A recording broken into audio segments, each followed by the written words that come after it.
Powered by Righteous Media.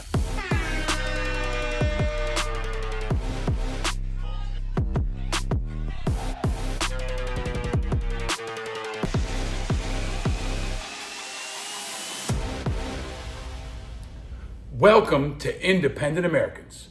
Welcome to episode 323. I'm your host, Paul Reichoff. March Madness is here. It's not letting up one bit. The stakes are getting higher and higher by the moment. Americans are rightfully concerned. The world is concerned. Our allies are deeply troubled. Our enemies are celebrating. And now is most definitely a time to stay vigilant.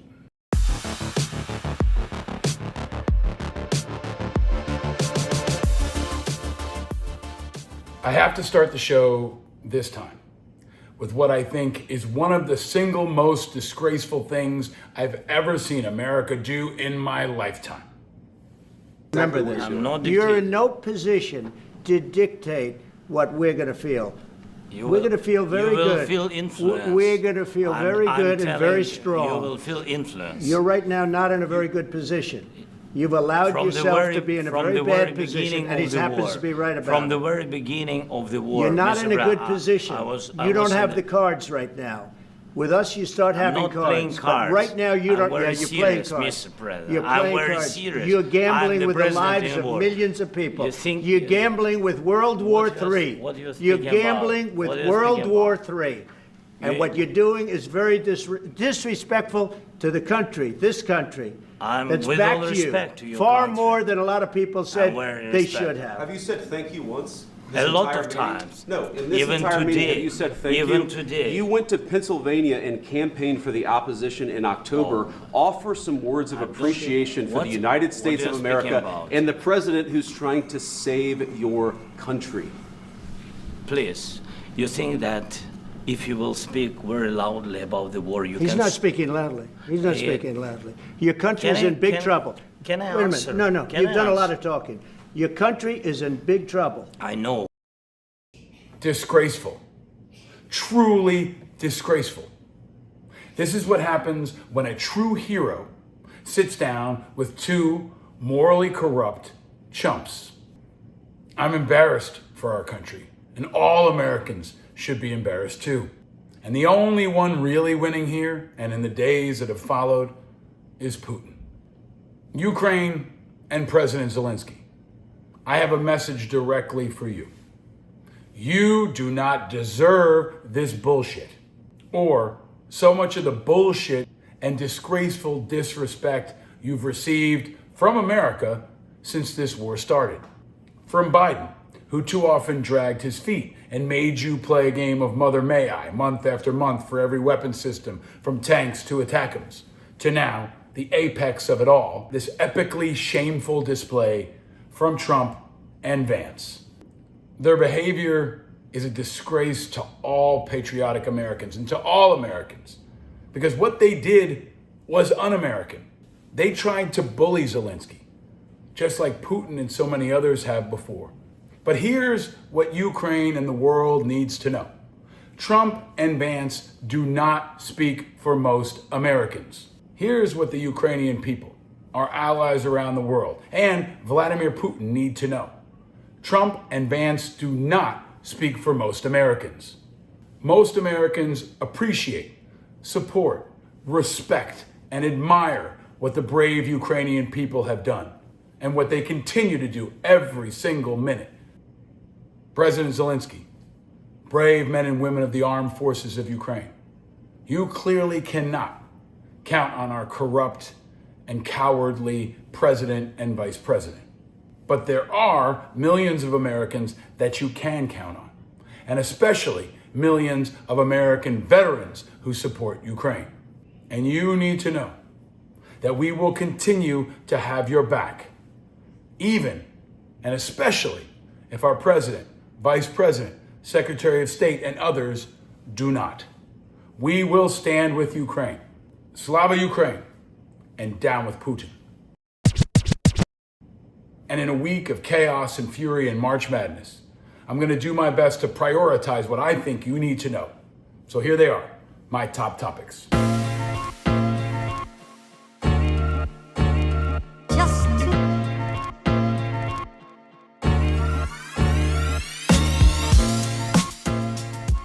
And Ukraine has to be front and center, because it's not just about Ukraine. It's about how this president, this vice president, and his administration are not representing American values. They are not representing how we are, how we feel, how we want our kids to be. There was a post this week from a controversial billionaire, not the one you're thinking of, a nicer one, in my view, a better one.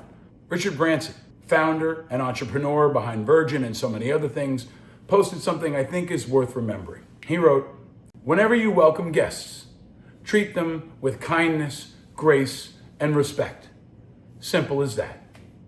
Yes, it should be as simple as that. Maybe that's most true and important of all, because that White House meeting was many things. And maybe most disturbingly of all, it was an example to our children of how not to act. Because meanwhile in Ukraine, they were remembering one of the fallen, one of the American fallen. On Kiev's Maidan, they remembered Ethan Hertwick, a United States Marine who died fighting for freedom in Ukraine. And when the Ukrainians saluted him, they saluted him with his casket wrapped in an American flag. This has been awful for the Ukrainian people, a total betrayal, especially if you're informed enough to know how long and how extensively the Ukrainians have been allies to America, even when it was tough. As the great Ukrainian advocate Ilalia Ponomarenko posted this week, this is your daily reminder. Ukraine sent about 6,000 troops to Iraq to stand with Americans, and around 40 were injured and 18 were killed in action. 18 Ukrainians died standing alongside their American allies in Iraq. And so Trump is bringing a national shame to America on a level we've never seen before. And Putin's best month ever continues. And not only Putin, but in China, North Korea, and around the world, our enemies are celebrating. I've said this before, and I'll continue to say it. What Trump's doing is flipping sides. And even more nefariously, what he's doing is victim shaming Zelensky and Ukraine. Ukraine is the good guy. Russia is the bad guy. And flipping it around is traitorous, treasonous, despicable, and victim shaming a brave and noble people who continue to be bombed and killed by the day. And Trump's gone even further, doubling down on stabbing the knife in the back of the Ukrainian people by pausing military support to Ukraine. And now we find out they've also stopped sharing intelligence. Can you just imagine if we had received this kind of treatment after we were attacked on 9/11? Can you imagine if one of our allies blamed us and praised Osama bin Laden? That's what it feels like right now to the Ukrainians. And that's what we should always remember. Because as Trump continues to pull support from Ukraine and stand closer and closer to Russia, this was Trump's disgusting plan all along. And it was Putin's strategy, which has now come full circle. Trump was just looking for an excuse, a reason to turn on Zelensky and to shame Ukraine. So he manufactured that ambush at the White House, after first trying to shake down Zelensky and the Ukrainian people under the guise of a minerals deal, a safety guarantee. But let's call it what it is. It's a shakedown. But the whole thing is an abomination. And it's beyond abandonment. It's a complete and total betrayal of Ukraine and our NATO allies and American values. It's a betrayal of what generations of Americans have stood for and promoted around the globe. So Trump's sellout is indeed a victory to Putin and enemies around the world. Thousands more in Ukraine will die. Putin will be stronger. NATO and neighboring nations around the region will be threatened. Despots will be encouraged. American weapons manufacturers will make less money, and the world will be less safe and less free. No, Trump does not speak for most Americans on Ukraine, like on so many other issues. But nevertheless, he is rushing forward with the worst possible scenario and a disgraceful path toward darkness that we've never seen in America. Americans everywhere are ashamed, outraged, and mobilized. We will do everything we can to push back against Trump and continue to go around our president and continue to support Ukraine, even if the White House doesn't, especially if the White House doesn't. We'll do what we can to push back, to try to reverse his moves, to slow him down, and to help Ukraine ourselves. This is without a doubt the worst American foreign policy disaster since Iraq, and a self-inflicted sucking chest wound that will hurt America for generations to come. We've never been more feared.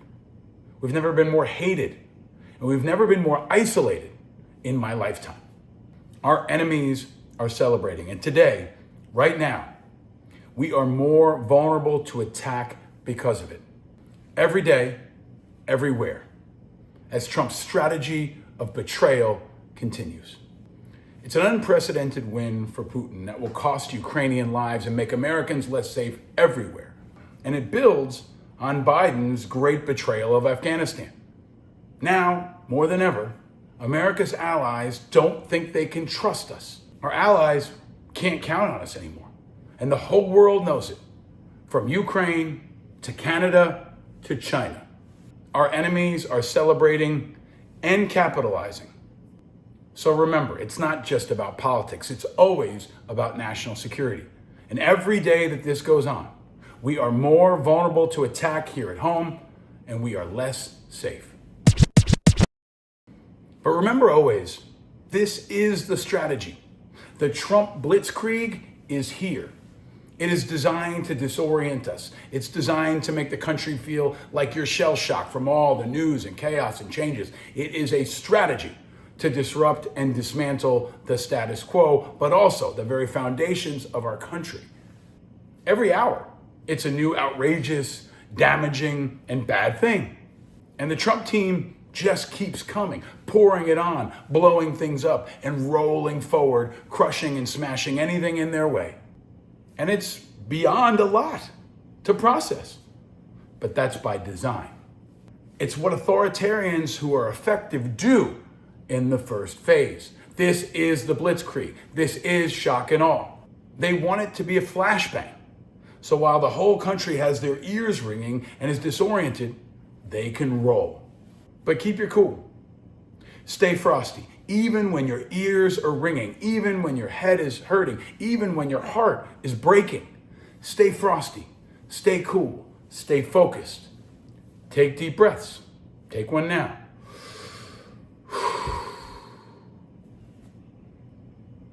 Try to stay calm and unemotional. And try to stay focused on the 5-meter target, the thing that is most directly in front of you and the biggest, most immediate threat. You can't hit them all. So focus on the thing that's right in front of you, the thing that you can make an impact on the most. Focus on that. Knock it out. Breathe again and get ready for the next one. A full frontal assault blitzkrieg is designed to make people quit, designed to make people give up, designed to make people crawl into a hole and hope it all goes away. It's designed to make people surrender. But don't do it. Don't get flustered. Stay calm, stay frosty, and together we will weather the storm.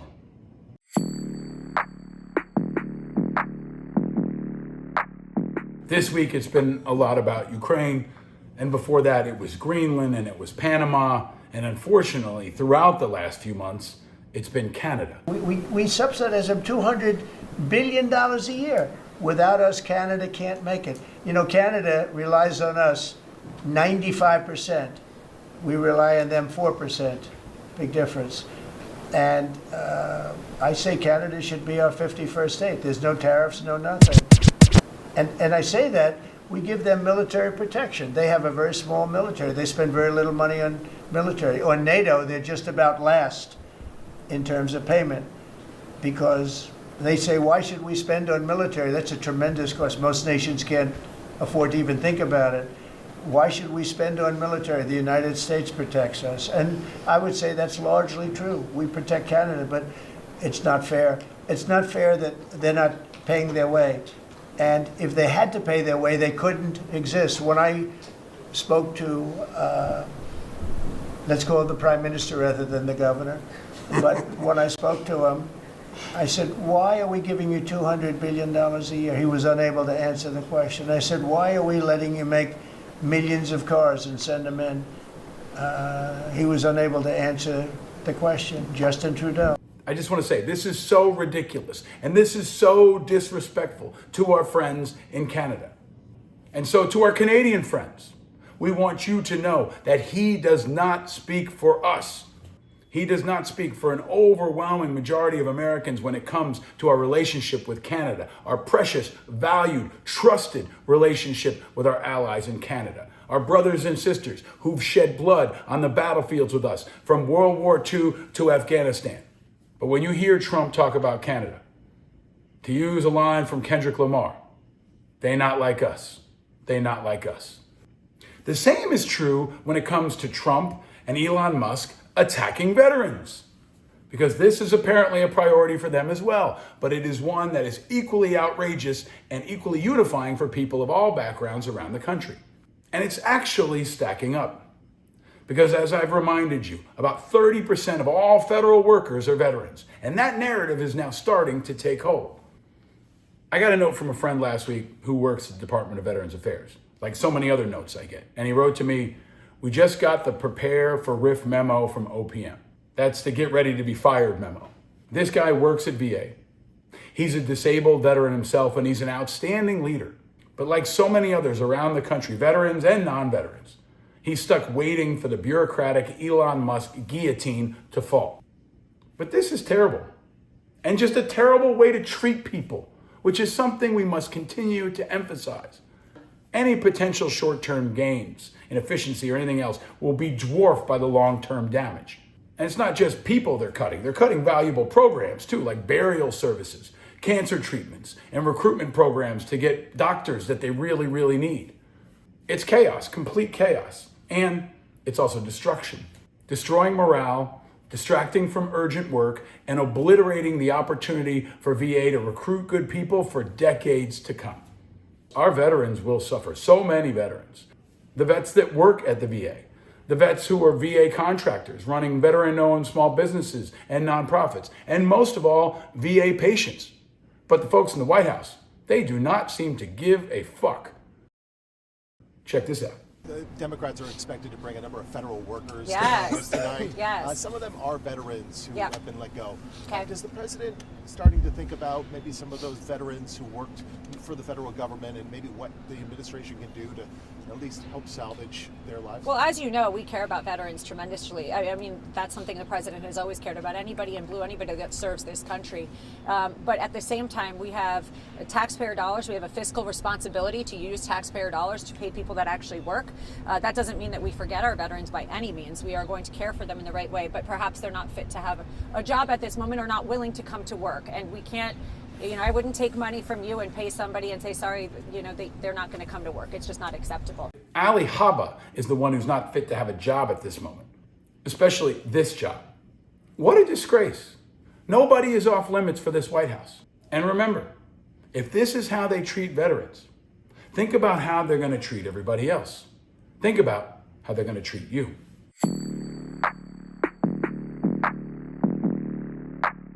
Well, trans people and brave trans people serving in the military found out. As expected, the terrible and disgraceful military trans ban is back. And so are all the reasons that that's a bad thing. It's another shameful and damaging move that will weaken our national security, the fabric of our nation, and the lives of brave service members and veterans and their families worldwide. And I actually made a statement about the same exact policy back in 2017 when Trump did it the first time. Here it is. This is backward, harmful, and contrary to American values. It's also bad for national security. Thousands of transgender troops are serving in our military right now. An unknown number are in combat zones today. This shocking statement undermines an unknown number of active duty troops who have just been told by their commander-in-chief that they are banned from serving. In an era where so few people step up, No American who is willing and able to wear the uniform should be turned away. Equality is a force multiplier for our military. Don't believe the spin or the scaremongering. Diversity makes our national security stronger, and the facts back it up. Studies have confirmed that transgender troops are not only serving, but that their open service does nothing to harm readiness. But trans people are mobilizing. Trans people are fighting back, and so are good Americans who are allied or just conscientious around the country. And voices are breaking through, including a brave trans service member that I've been honored to have on this show before, our friend Lindsay Church, who delivered one of the most powerful testimonies I've ever seen before Congress last week. Here's a clip. Minority veterans have fought and sacrificed for this country, often serving in times when we were denied full rights and recognition. It is our nation's duty to uphold their rights and ensure we have access to health care, benefits, housing, employment opportunities, and protections against discrimination. Gutting the very institutions designed to support veterans will only widen existing disparities and push more people into crisis. So, today I ask the committee, will you continue to allow veterans to be used as pawns in a game we never signed up to play? Or will you fight for us the way we fought for this country? We are not here to beg. We're here because the stakes are life and death.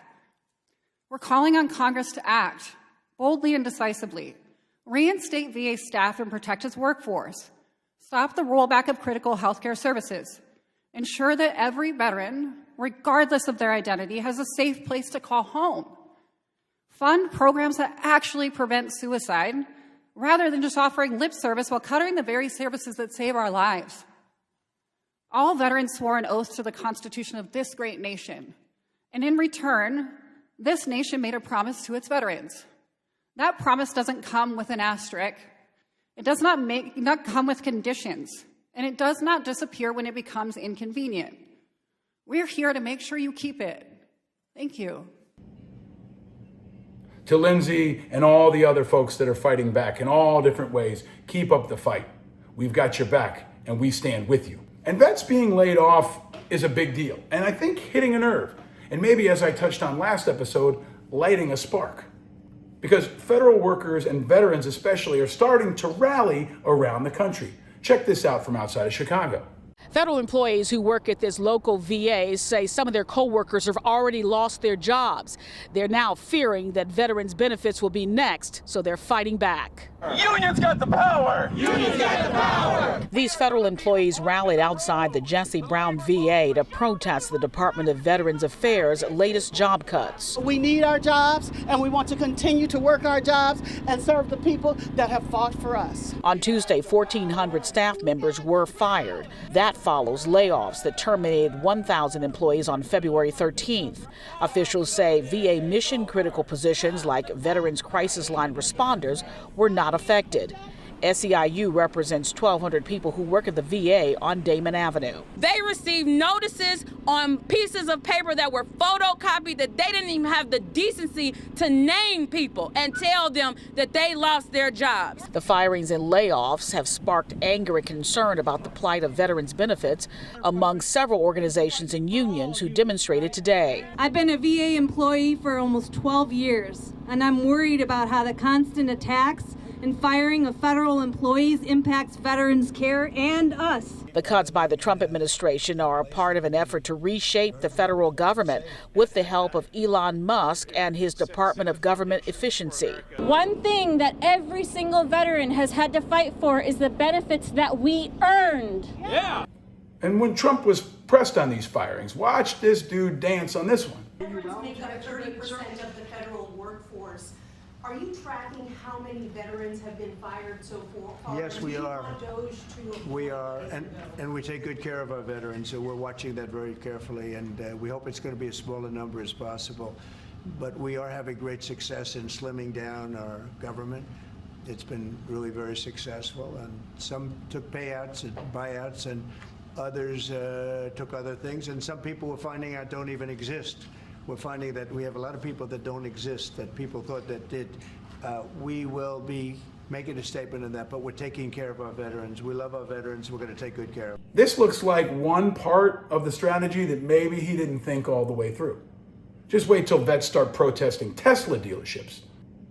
The purge patriots, I think, are quickly becoming a spine, a core, a backbone of a patriotic opposition. And Trump and Musk's shameful firings of veterans around the country might just be lighting a spark for something else. A bonus march, 2025 style. Watch this space and stay tuned. But we need leaders and we need a strategy. Last episode, I openly called on General C.Q. Brown to be one of those leaders, to be a strategic, galvanizing voice for all of us who do not believe in Trump's vision for America or the world. He's yet to respond. But we did hear from 5 recent secretaries of defense calling out Trump for his purge of the White House, including the focus on C.Q. Brown. The extraordinary public appeal was signed by Lloyd Austin, Jim Mattis, Chuck Hagel, who's been a guest on this show, Leon Panetta, and William Perry. They've served in Republican and Democratic administrations, and they spoke with one voice, saying, "We are deeply alarmed by President Trump's recent dismissals of several senior U.S. military leaders." Now, this is significant, especially Mattis, who is really the only surprise on this list. The question now is, will they do more? Can they stay out in front beyond one letter and lead again, like we need them to? Together, along with C.Q. Brown, they could be a core of strategic leadership that America is looking for now. Now, there are plenty of things that are out in front in priorities. Here are a couple other important issues that might be below your radar. Pete Hegseth's culture war on the Pentagon continues with his latest iteration of the military base name change game, changing the name of Fort Moore, formerly known as Fort Benning, back to Fort Benning. Fort Benning was, of course, named after a traitorous Confederate general and then renamed for the legendary warrior Hal Moore and his wife, who you may know from the book or the movie We Were All Soldiers Once and Young. That Hal Moore is who the base was named after. I've actually served at Fort Benning, did some training at Fort Benning as an infantry officer myself. It's where I went to the so-called schoolhouse. But Hegseth removed the name of Moore, a legendary hero, and replaced it with another soldier who happened to be named Benning that nobody's ever heard of before. But that person happens to have the same last name as the traitorous general who it used to be named for, because politics, and the most ridiculous kind of cultural politics. Our troops have never been in the middle of more political bullshit in our lifetime.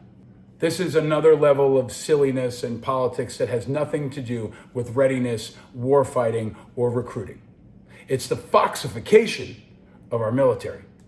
It's bad for our troops, it's bad for our nation, and it's bad for our integrity as a nation. So keep it on your radar. Also probably below your radar, on February 23rd, CENTCOM announced that it had waged missile strikes against forces inside Syria. This is your regular reminder that U.S. troops, men and women, remain actively engaged in combat around the world on a daily basis, as our forever war continues.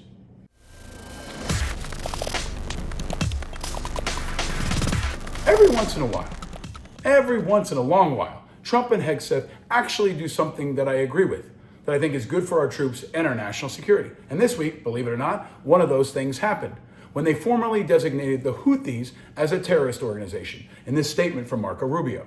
This is long overdue. I called on Biden to do it, and he should have done it long ago. So this is a good move that's good for our national security, even if Trump and Hegseth did it. Now, if only they were as clear in naming Putin as a terrorist organization, then we'd be getting somewhere. Also below your radar, the fight for 9/11 first responders and our healthcare continues. And in all the other chaos, you may not have seen the fact that John Field, Rob Serra, and many other first responders are continuing to fight back in Washington. And as always, John Field is calling it like it is. Check this out. But I'll tell you what's killing them even more. The toxic fucking redundancy of this place. The toxic redundancy of having to keep coming back. They have to keep telling their stories. Ask Ray Pfeiffer, Lou Alvarez. Oh wait, you can't, they're dead. They died telling their stories. We continue to come back here for 20 years. Then we go to funerals. Then we go to hospital beds. This is real. Doge is not real. Fuck Elon Musk. Let me just say what everybody else is thinking. People are sick and people are dying. And one of many that are starting to pile up. And I think veterans will lead that charge. The Democrats will not save you. The Republicans will not save you. If you haven't already, declare your independence. And especially if you're an independent veteran that's been laid off, join us at independentveteransofamerica.org now. Join the movement. Leave the herds, declare your independence, and help us fight back. And especially if you want to run for office, if you were recently purged and that sparked your interest, we want you. Check out IVA now. The patriotic purged are the resistance America's looking for. From DOD to education to VA to NASA. And the patriotic purged actually have a few voices in Washington that are channeling our anger and fighting for us and standing up for what we believe in. And that's definitely true of my guest in this episode.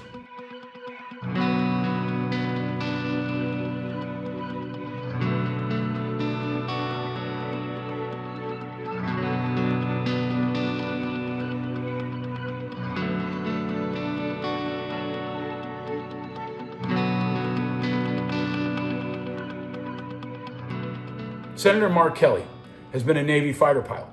He's been an astronaut, and now he's the senior senator from Arizona, the seat that was once occupied by another maverick, Senator John McCain. I've been honored to know the senator from before he was a senator. And I'm honored that he's the kind of guy my kids can look up to. The kind of guy that, right before we recorded this, said hello to my 9-year-old who's homesick from school this week and was recently studying the Apollo missions. He's the kind of guy that my kid looks up to and says, wow. The kind of leaders America used to have a lot more of.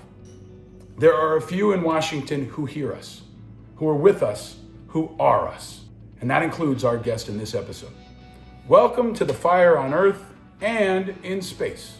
Welcome to a conversation with a true patriot, an American badass, and a role model for our children. Welcome to Independent Americans, episode 323.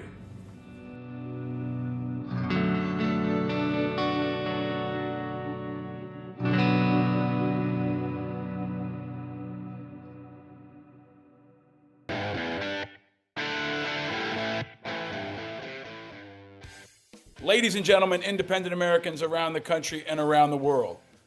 The world feels as though it's on fire, but it's not limited to Earth. I mean, the extension of this madness is going all the way to space, and I am very privileged, honored, and thrilled to have on the show a person we've talked a lot about, we've rooted for, and my son just got to meet in the warm-up.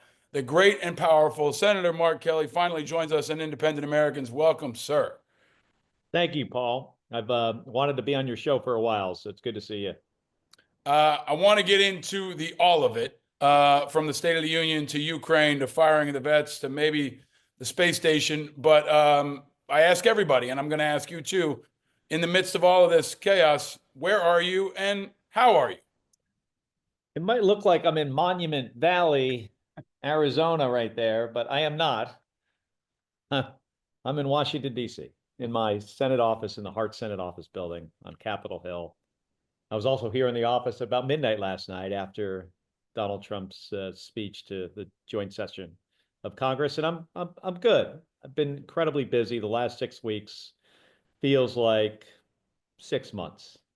A lot has happened. This president is rather good at throwing a lot of pitches all the time, and you got to figure out which ones to react to. I think throws a lot of noise out there. A lot of distractions. I think it's important, especially for veterans who are often focused on reality and what is the biggest issue we have to face right now. What's the main threat? How do we react to it? So you got to figure out what is just chaff here and what are the things that are really going to affect me and my family and my fellow veterans, what's going to affect the military, what's going to affect our national security. So I would say in general, doing well. This is a new experience for me. Kind of feels like being in the space shuttle simulator on ascent, master alarm's going off, APU has just failed. One of the space shuttle main engines has a data path problem. The other one shuts down. We got issue after issue. to face. So it feels like that, but I'm good. So in a moment like that, leadership is the difference, right? And I think cool-headed leadership, strategic leadership, experienced leadership, leadership with integrity, a team, all of the components that make something like that possible. You and I met years ago, I think before you even jumped into politics, and you and I have had conversations before, but maybe I'll start with the priority, because I think you're hitting on what I think is missing on this landscape. Who is the strategic leader right now to oppose Donald Trump, and who is putting forward an alternative narrative as we are in that descent? Who are the astronauts we can look to pull the stick back and gain control of this thing before it gets much worse? I think many of us are looking to you because of your national security background, because you're more independent minded. Yeah. Is it you, and who else do you look to help guide our descent and hopefully get us back to an ascent? I think there are a lot of issues that our country's facing right now, a lot that people care about that's affecting them and their families, certainly costs going up. This administration isn't doing anything to address that. In fact, they're doing the exact opposite. Tariffs on these other countries are going to raise prices for Americans. That is just economics 101. That's the way this works. The other stuff on the national security side, I sit on the Armed Services Committee and the Intelligence Committee. I spend a lot of my time and effort on those things. You know, that's my focus. There's a lot of us out here, a lot of veterans in Congress. Saw Alyssa Slotkin last night give the sort of the counter speech to the president. She was served in the CIA. She sits next to me on the Armed Services Committee. I think folks heard a lot of good stuff from her last night. But there are a bunch of us, you know, veterans that really, really care about this country. We don't like what's going on right now. I don't like seeing veterans fired from their federal government jobs without cause. I met with a dozen of them yesterday here in this office, and just heartbreaking stories.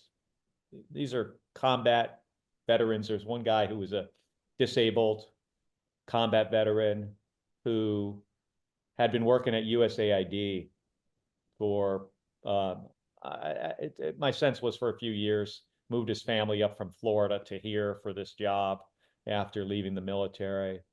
He had a performance review a few months ago. As you would expect, as a veteran, got a great performance review. This is a mission-oriented guy who was doing his job, showing up every day. About 3 weeks ago, he got fired for his poor performance. And he hasn't been able to find another job. So today, he starts at his minimum wage job in a kitchen. This isn't how we should treat our veterans. I am all for reducing the size of the government. It's too big. But you want to do this in a thoughtful way, with some planning, with some analysis, with buy-in from the heads of these agencies, and have a thoughtful approach to this and figure out where there's overlap, where there's redundancy, where are there people that don't do their jobs? And let's get rid of them. The approach, the meat axe approach when you need a scalpel is the wrong approach. And that's what's been going on here. And it's really sad to see. And we're trying to help these folks, especially the veterans. Yeah, I think it's even worse than a meat axe. It's a flamethrower, and so much feels like it's on fire. And I think people are looking for that strategic clarity. That's why I was out in front and said that if the Democrats were smart, they would pick you to be the VP, because you had the background, you had the clarity, you had the toughness, but also you represented, an independent streak to the party that I think people are looking for. And Paul, I got the haircut, right? And yeah, I could be your stunt double, maybe. I don't think I could fit in anything going into space anymore, but I'm down to be your stunt double anytime.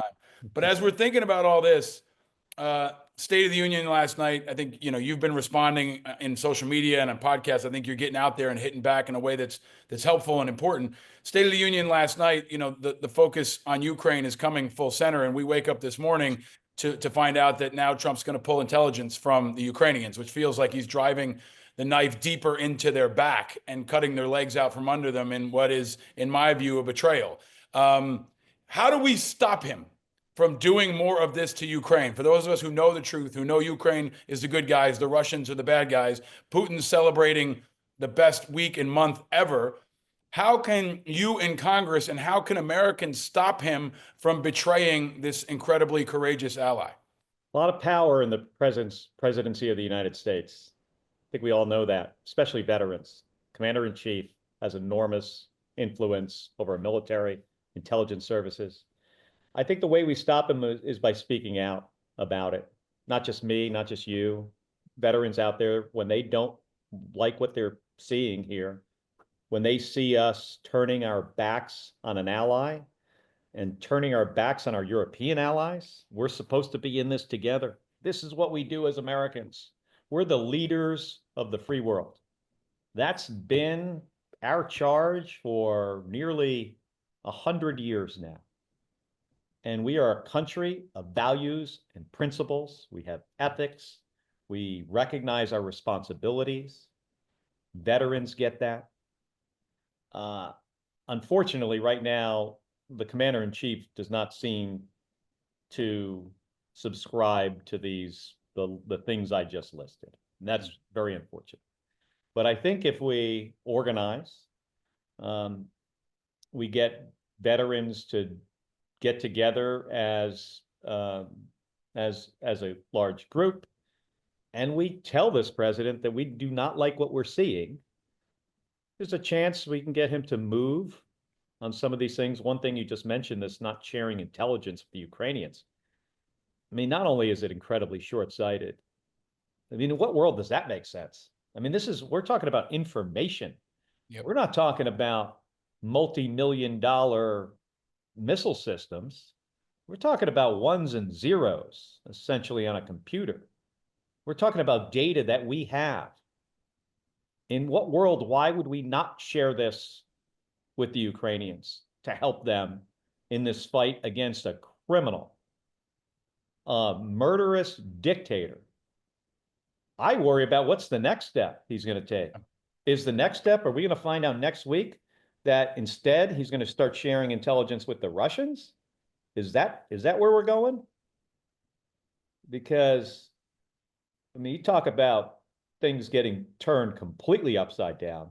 Already, I feel like this president has switched sides on us. He hasn't said it, but the evidence, I think, supports that. So I'm really concerned. I was talking about to Mark Warner, the vice chair of the Intelligence Committee in the chamber just 30 minutes ago, about what the hell is going on here and what do we need to do about this specifically. I was talking to my Intel staffer 10 minutes ago about. Sir, is there any, a week ago, Lindsey Graham sounded rational. Now he's gone. It feels like every day or week, Rubio's gone now. It's just like Paul, they keep give Lindsey another week. He could sound rational again. Right. But I think, Don Bacon, right, has been strong on Ukraine. Are there Republicans that you work with or that you are putting pressure on or that we can put pressure on that can be, a bulwark here that can stop I think and slow it down? The Secretary of State, deep down inside, is a very reasonable guy. He's smart. He understands this stuff really well. Last Friday, he was getting eaten by the couch. It was his opportunity. I thought he could have stepped in there and he could have said, hold on a second.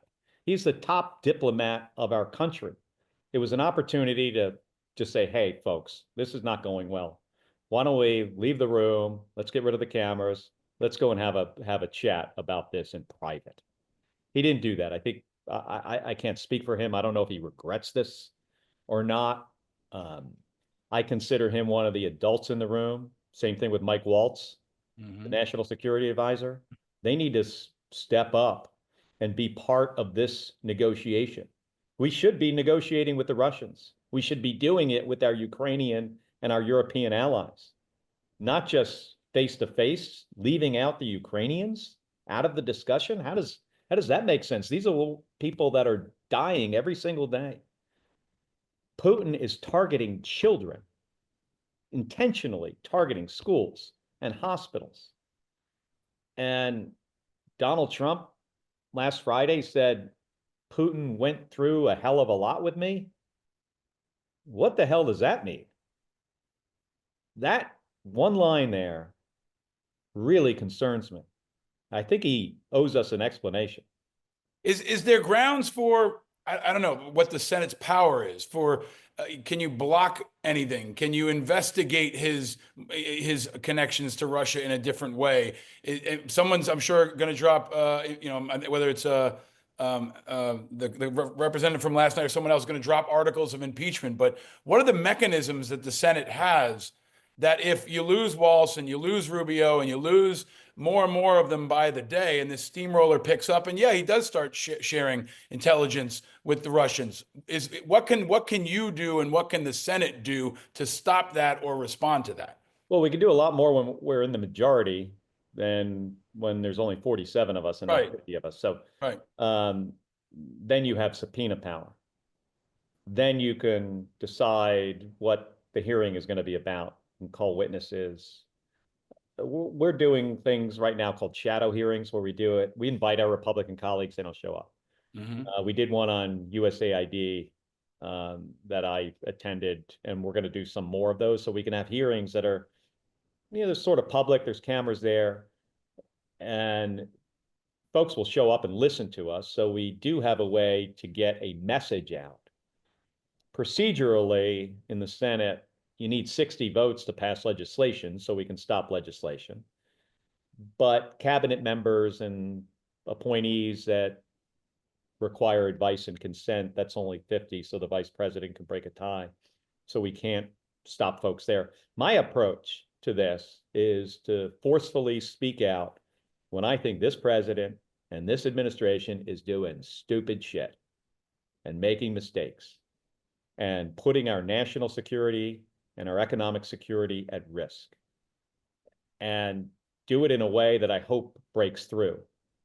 And I think some of it is when there's an opportunity to work with the administration to get something done that is going to benefit the American people, that's going to improve the economy, improve the lives of people's families, improve healthcare, strengthen our national security, I will, in a second, walk right into that White House or get on the phone with somebody. I'm going to send the Secretary of Commerce here a text about something here in the next 20 minutes or so, about something that's really important to my state, important to our national security with regards to CHIPS Act, which is based on something the president said last night.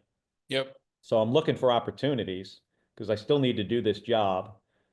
Arizonans elected me to make their lives better. And that's the fundamental nature of this job, to make sure they're safe, to make sure that they don't have to worry about a bunch of shit, that they have decent health care, that they can put food on the table. So I'm focused on those things. But again, when they do stupid shit, I'm going to push back as forcefully as I can. Well, you have a new segment I see you've been putting out on social media called Shit That Ain't True, which sounds, this is why I said that you would be a good choice for VP. You talk in a way that recognizes the way real Americans talk, and you're not afraid to throw a punch. But let me ask you a place that definitely needs a punch. Elon Musk's words, right? I mean, Elon Musk is now attacking your Danish colleague who was an astronaut, Morgensen. Your brother punched back. You punched back. I think this is important because you're actually. And then Elon didn't respond to me. Right. Well, you said something along the lines of. Respond. Yeah, you said something along the lines of like, "Hey, why don't you come up in a rocket before you talk shit?" Right. I said when you get the nerve to climb in a rocket ship, come talk to the three of us, meaning the guy in the space station, my brother, and me. But this is the upside down world now, right? Where we're betraying our allies, we're firing veterans, and billionaires are attacking astronauts. I mean, you guys are in an elite class with vets and puppies, right? When it comes to how America loves you. But can you talk about the specifics of the space station and space and Musk and his dominance of the narrative around strategy for all things not on Earth? Yeah, that's a good question. So we got the space station. It's been there since 1998. Planning on coming home to 2030. We've got to man it. Russia is one of our partners in this thing. Believe that. How crazy is that? Still, it works. Very professional on orbit. The guy on the space station now, my brother served with him in space during my brother's last mission. I don't really know him very well. I met him a couple times, but Scott says he's a good guy. Elon dominates this because he's worth $350 billion. He built an incredibly valuable space company, not only monetary value, but valuable to our national security. I give Elon tremendous credit for that. He changed the economics of getting into space. With physics and rocket science, he's a pretty smart guy. He also hires some really, really good people, and he works them really, really hard. And they've accomplished a lot. So he controls a lot of the market right now for getting into low Earth orbit. And now he's building this bigger rocket, this Starship rocket, because Elon wants folks to go to Mars, because he believes the single planet species ultimately does not survive. That's the history of the Earth. Species become extinct because they can't leave the Earth.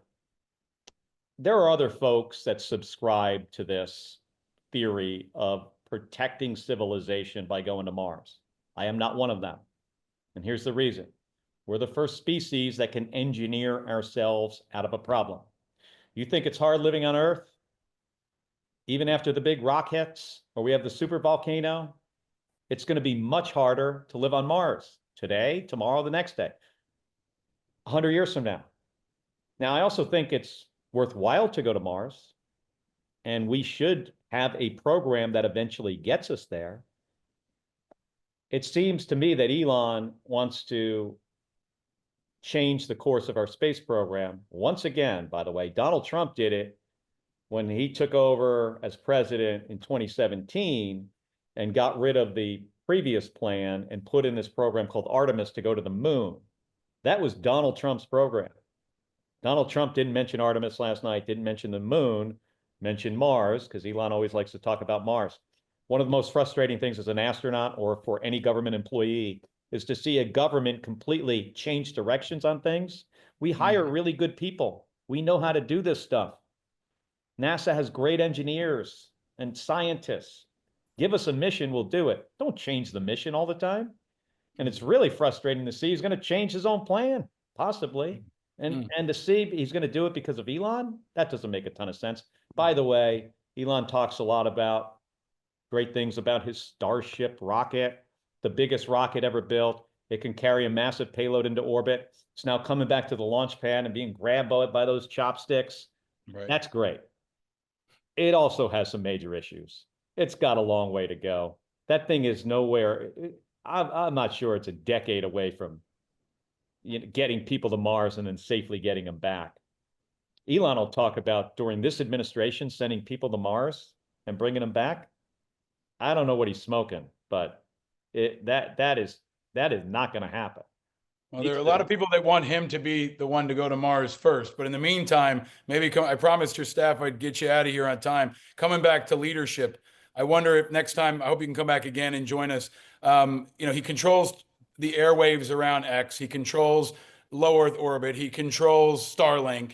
And he's a government contractor. So maybe next time I have you on, if you've got time, we could talk about why he's not conflicted out of being a defense contractor, given all he's doing right now. I hope that can be a place where the Senate can focus. But most of all, I want to thank you for your leadership. In a time like this, especially, you're a guy I want to bring my kid on to meet. You're a guy that our kids can look up to, and you're a leader that represents all that's good and strong about this country, the right kind of strength. And I just want you to know that we're rooting for you, and thank you for being out in front. I hope you can inspire a new generation, not just of astronauts, but of American young people who step forward to answer the call as well.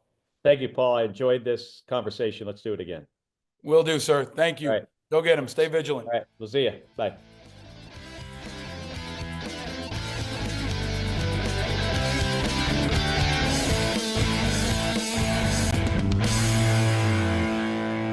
All right, folks, my deepest thanks to Senator Kelly for joining us and to his team. If you haven't seen some of our recent episodes, we've been crushing it on the bookings. So please check out Republican Congressman Adam Kinzinger, check out Democratic Governor Wes Moore, Asha Rangappa on the FBI, and go way back and listen to voices of conscience like Ken Burns, Sebastian Younger, and even way, way back to people like John Bernthal, Milo Ventimiglia, and Sarah Jessica Parker. We've got some great ones in the archives, and the videos are all on YouTube. So if you don't follow us on YouTube, please do. And you can see my conversation with Senator Mark Kelly and look inside his office. Thank you especially to our Patreon members who knew about this episode first. You knew that Kelly was our guest, and you're going to get extra content almost every week. Not this week, but you will get content without commercials. If you want to leave us a voicemail, please do. Dial 317-721-1718, 317-721-1718. Give us a shout. Tell me guests you want to hear, helpers you see in your community, and ways that you are fighting back to preserve our democracy. The future will be full of independents because independents are the future, and we're not alone in our independence. So if you're now among the 50% or so that are independent, this is your show. If you're newly independently curious after the State of the Union especially, this is your show. Our independent movement is the hope for the future.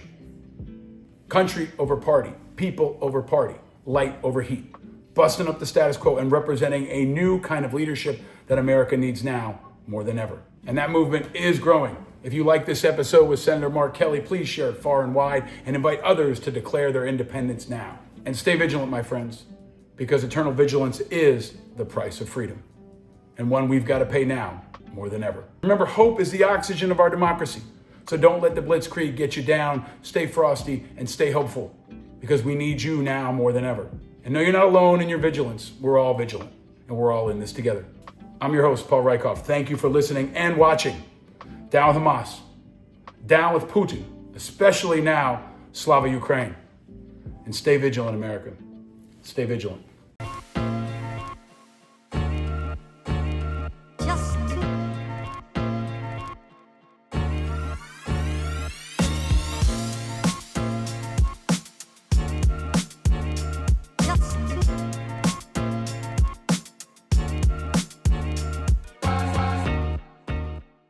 Powered by Righteous Media.